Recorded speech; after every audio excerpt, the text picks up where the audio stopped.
নমস্কার, study with Sudip চ্যানেলে আপনাদের স্বাগত। ডাব্লিউবিপিএসসি ক্লার্কশিপ ও মিসলেনিয়াস পরীক্ষার প্রস্তুতি যারা নিচ্ছেন তাদের জন্য আজকে আমরা নিয়ে এসেছি টপ 30 হিস্ট্রি এমসিকিউ একটা প্র্যাকটিস সেট। আমরা ডিটেলড এক্সপ্লেনেশনের মধ্যে যাব না, জাস্ট প্রশ্ন উত্তরগুলো দেখে পরপর বেরিয়ে যাব। ঠিক আছে, প্রথম প্রশ্ন দেখে নিচ্ছি। আজকের প্রথম প্রশ্ন হলো, বাল গঙ্গাধর তিলককে লোকমান্য উপাধি দেওয়া হয় ড্যাশের সময়। কোন সময় দেওয়া হয়? স্বদেশী আন্দোলন, বিপ্লবী আন্দোলন, হোম রুল আন্দোলন না ভারত ছাড়ো আন্দোলন? সঠিক উত্তর হয়ে যাবে অপশন সি, হোম রুল আন্দোলন। হোম রুল আন্দোলনের সময় তাহলে বাল গঙ্গাধর তিলককে লোকমান্য উপাধি দেওয়া হয়। আর তিলককে কিন্তু ফাদার অফ ইন্ডিয়ান আনরেস্ট নামেও অভিহিত করা হয়। কেমন?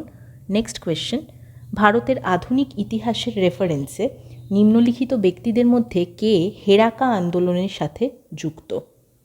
হেরাকা আন্দোলন, এটা একটা ইম্পর্টেন্ট প্রশ্ন আছে। সঠিক উত্তর হয়ে যাবে অপশন সি, রানী গাইদিনলিউ।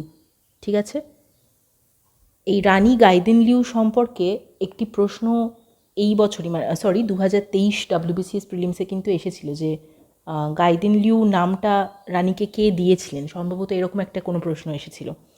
নিম্নলিখিতদের মধ্যে কে 712 খ্রিস্টাব্দে ভারত আক্রমণ করেছিলেন?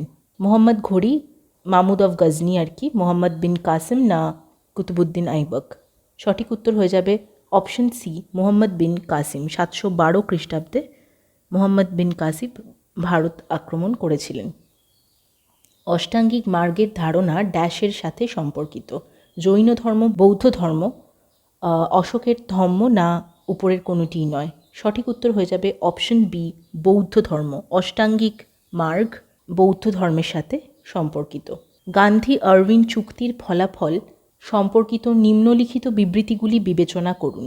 আইন অমান্য আন্দোলন স্থগিত করা হয়, পুলিশের বাড়াবাড়ির বিষয়ে একটি পাবলিক তদন্ত গৃহীত হয়েছিল, ভগৎ সিং এবং তার কমরেডদের মৃত্যুদণ্ড যাবজ্জীবন কারাদণ্ডে পরিবর্তন গৃহীত হয়েছিল, না কংগ্রেস পরবর্তী গোলটেবিল সম্মেলনে অংশগ্রহণ করবে এটা ঠিক হয়েছিল? উপরের প্রদত্ত বিবৃতিগুলির মধ্যে কোনটি সঠিক? 1, 2 and 4, শুধুমাত্র 1 এবং 4, 1, 3 and 4 না উপরের সবকটি? বিবৃতিগুলো আরেকবার আপনারা দেখে নিন।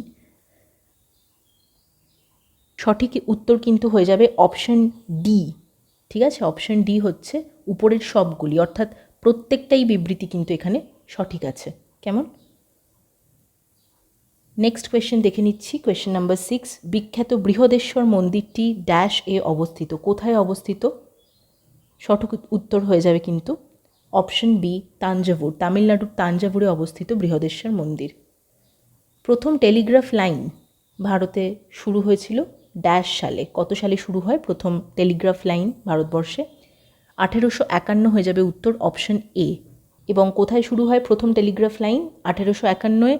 ভারতবর্ষে কলকাতা এবং ডায়মন্ড হারবারের মধ্যে কিন্তু এই টেলিগ্রাফ লাইনটি চালু করা হয়েছিল। হরপ্পান সভ্যতা আবিষ্কৃত হয় কত সালে? এটা একটা খুব সহজ প্রশ্ন আছে, একদম বেসিক হিস্ট্রির কোয়েশ্চেন। উত্তর হয়ে যাবে অপশন ডি, 1921। দয়ারাম সাহানি করেছিলেন, তাই তো? নেক্সট কোয়েশ্চেন, নিম্নলিখিত নেতাদের মধ্যে কে 1916 সালের ডিসেম্বরে লখনৌ চুক্তির মাধ্যমে আধিপত্য বিস্তার করেছিলেন? জওয়াহরলাল নেহেরু, বাল গঙ্গাধর তিলক, মতিলাল নেহেরু না মদন মোহন মালব্য? সঠিক উত্তর হয়ে যাবে অপশন বি, বাল গঙ্গাধর তিলক। ঠিক আছে, দাড়িওয়ালা মানুষের একটি মূর্তি পাওয়া গেছে। দাড়িওয়ালা মানুষ বা দ্য বিয়ার্ডেড ম্যান কোথা থেকে পাওয়া গেছে? মহেঞ্জোদারো, হরপ্পা, চানহুদারো না ধোলাভিরা? সঠিক উত্তর হয়ে যাবে অপশন এ, মহেঞ্জোদারো। ঠিক আছে, নেক্সট কোয়েশ্চেন দেখে নিচ্ছি। আকবরের শাসনকালে মহাভারত ফার্সি ভাষায় অনুদিত হয় এবং তা ড্যাশ নামে পরিচিত?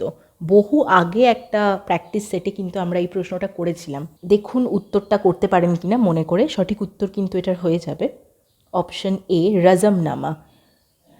মহাভারতের পার্সি বা ফার্সি ভাষায় অনুদিত যে টেক্সট সেটার নাম কিন্তু রজমনামা। ঠিক আছে, এবং এটা আকবরের শাসনকালে অনুদিত হয় বা ট্রান্সলেটেড হয়। পরের প্রশ্ন, ফরাসি ইস্ট ইন্ডিয়া কোম্পানি প্রতিষ্ঠিত হয় কত সালে? সঠিক উত্তর হয়ে যাবে ফ্রেঞ্চ ইস্ট ইন্ডিয়া কোম্পানি প্রতিষ্ঠিত হয় অপশন সি, 1664 বা 1664 সালে। রবিকীর্তি ছিলেন একজন জৈন যিনি আইহোল প্রশস্তি রচনা করেন। তিনি ড্যাশের পৃষ্ঠপোষক ছিলেন? রবি কীর্তি, আইহোল ইনস্ক্রিপশন, দেখুন মনে করতে পারছেন কি না রুলারের নামটা। প্রথম পুলকেশিন, হর্ষ, দ্বিতীয় পুলকেশিন না খারভেলা। সঠিক উত্তর কিন্তু হয়ে যাবে অপশন সি, পুলকেশিন দ্বিতীয় বা পুলকেশিন 2। ঠিক আছে, নেক্সট কোয়েশ্চেন, দিল্লি যখন ব্রিটিশ ভারতের রাজধানী হয় তখন ভারতের ভাইসরয় কে ছিলেন? এই প্রশ্নটাও বেশ কয়েকবার হয়ে গেল করা আমাদের প্র্যাকটিস। 1911 সালে দিল্লি যখন ব্রিটিশ ভারতের রাজধানী হয়, কলকাতা থেকে দিল্লি যখন শিফট করা হয় ক্যাপিটালটা, তখন ভারতের ভাইসরয় কে ছিলেন? সঠিক উত্তরও কিন্তু হয়ে যাবে অপশন সি, লর্ড হার্ডিঞ্জ। কেমন? নেক্সট কোয়েশ্চেন, ছত্রপতি শিবাজি ড্যাশের অনুসারী ছিলেন? মাধব, কবির, বাসব না রামদাস? সঠিক উত্তর হয়ে যাচ্ছে অপশন ডি, রামদাস। ঠিক আছে, বিক্রমশিলা বিশ্ববিদ্যালয় কে প্রতিষ্ঠা করেন? এটাও বেশ কয়েকবার আমরা করেছি। অপশন সি হয়ে যাচ্ছে উত্তর, ধর্মপাল। নেক্সট প্রশ্ন দেখে নিচ্ছি, কৃত্রিম ইটের ডকইয়ার্ড সহ ভারতের একমাত্র সাইট কোনটি?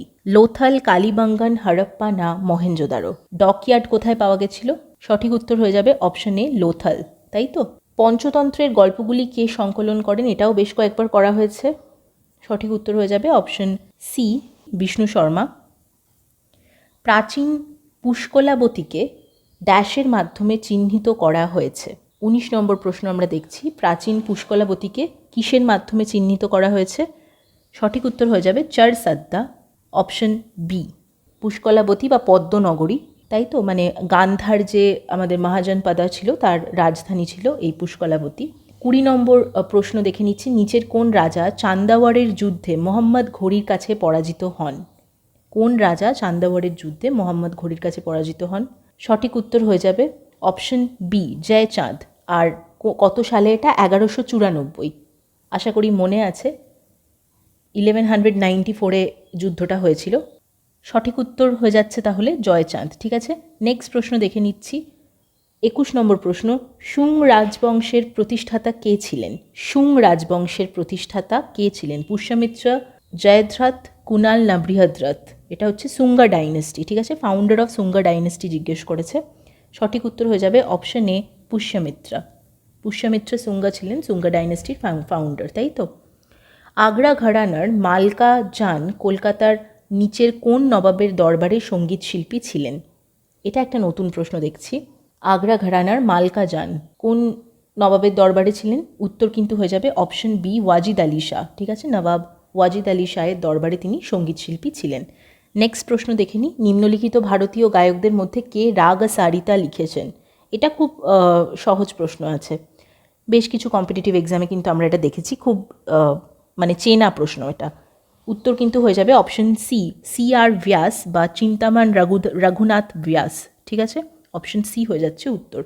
24 নম্বর প্রশ্ন, 1853 সালে উদ্বোধন করা প্রথম ট্রেনটি কোন দুটি স্টেশনের মধ্যে ছিল? 1853-তে প্রথম যে ট্রেন চালু হয় কোন দুটি স্টেশনের মধ্যে ছিল? বেশ কয়েকবার এই প্রশ্নটা আমি ডিটেল এক্সপ্লেনেশন ক্লাসেও করিয়েছিলাম। অপশন বি হয়ে যাবে উত্তর, মুম্বাই আর থানের মধ্যে কিন্তু প্রথম ট্রেন ভারতবর্ষে চালু করা হয়।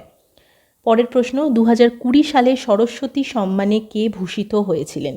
সঠিক উত্তর হয়ে যাবে অপশন বি, শরণ কুমার লিম্বলে। ঠিক আছে, ইনি একজন মারাঠি ভাষার লেখক ছিলেন, কবি এবং সাহিত্য সমালোচক। লেখক মনে রাখলেই যথেষ্ট, শরণ কুমার লিম্বলে একজন অথর। ঠিক আছে, একটা লিটারেরি ফিগার। নেক্সট কোয়েশ্চেন, মধ্যযুগীয় সময়ে ভারতে আসা বিদেশি পর্যটক ইবন বাটুটা কোথা থেকে এসেছিলেন? ফ্রান্স, মঙ্গোলিয়া, উজবেকিস্তান না মরক্কো? এটা একটা ইম্পর্টেন্ট প্রশ্ন। সঠিক উত্তর হয়ে যাবে অপশন ডি, মরক্কো। ঠিক আছে, এই ফরেন ট্রাভেলার্স নিয়ে কিন্তু বেশ কিছু প্রশ্ন এসেই থাকে, কে কোথা থেকে এসেছিলেন এবং কার রাজত্বকালে এসেছিলেন। প্রিন্সিপালি এই দুই ধরনের প্রশ্নই এসে থাকে। 27 নম্বর প্রশ্ন দেখে নিচ্ছি, নিচের কোন হরপ্পা প্রত্নস্থল থেকে লাঙল দ্বারা কর্ষিত ক্ষেতের প্রমাণ পাওয়া গেছে? নিচের কোন হরপ্পা প্রত্নস্থল থেকে, কোন হরপ্পান সাইট থেকে লাঙল দ্বারা কর্ষিত ক্ষেতের প্রমাণ পাওয়া গেছে, মানে চাষ করা ক্ষেতের প্রমাণ কোথা থেকে পাওয়া গেছে? উত্তর হয়ে যাবে অপশন সি, কালীবাঙ্গান থেকে। তাই তো? 28 নম্বর প্রশ্ন দেখছি, ব্রিটিশ গভর্নর জেনারেলের নাম বলুন যিনি ভারতের ডাক টিকিট চালু করেছিলেন। বা এটা একটা খুব ভালো প্রশ্ন। সঠিক উত্তর হয়ে যাবে অপশন এ, লর্ড ডালহাউসি। ডাক টিকিট কিন্তু চালু করেছিলেন লর্ড ডালহাউসি। কেমন? প্যারামাউন্টসি নীতির সূচনার জন্য কোন গভর্নর জেনারেলকে কৃতিত্ব দেওয়া হয়েছিল? প্যারামাউন্টসি কে শুরু করেছিলেন? সঠিক উত্তর হয়ে যাবে অপশন বি, লর্ড হেস্টিংস। আর আজকের শেষ প্রশ্ন ফ্রম টপ 30 হিস্ট্রি এমসিকিউ, নিচের মধ্যে কাকে দ্বিতীয় আলেকজান্ডার হিসেবে গণ্য করা হয়? এই প্রশ্নটাও বেশ কয়েকবার আমরা করেছি। সঠিক উত্তর হয়ে যাচ্ছে অপশন ডি, আলাউদ্দিন খিলজি। ঠিক আছে, আজকের তাহলে টপ 30 এমসিকিউ এখানেই শেষ হচ্ছে। ভিডিওটা ভালো লাগলে প্লিজ একটা লাইক করে দেবেন। আর যারা আপনার মতোই পিএসসি, ডাব্লিউবিপিএসসি ক্লার্কশিপ বা মিসলিনিয়াস পরীক্ষার প্রস্তুতি নিচ্ছেন, তাদের সাথে এই প্র্যাকটিস সেটগুলো শেয়ার করতে ভুলবেন না যদি আপনার ভিডিওটা ভালো লেগে থাকে। আর ভালো থাকবেন, সুস্থ থাকবেন। দেখা হবে পরের ভিডিওয় খুব শীঘ্রই। ধন্যবাদ।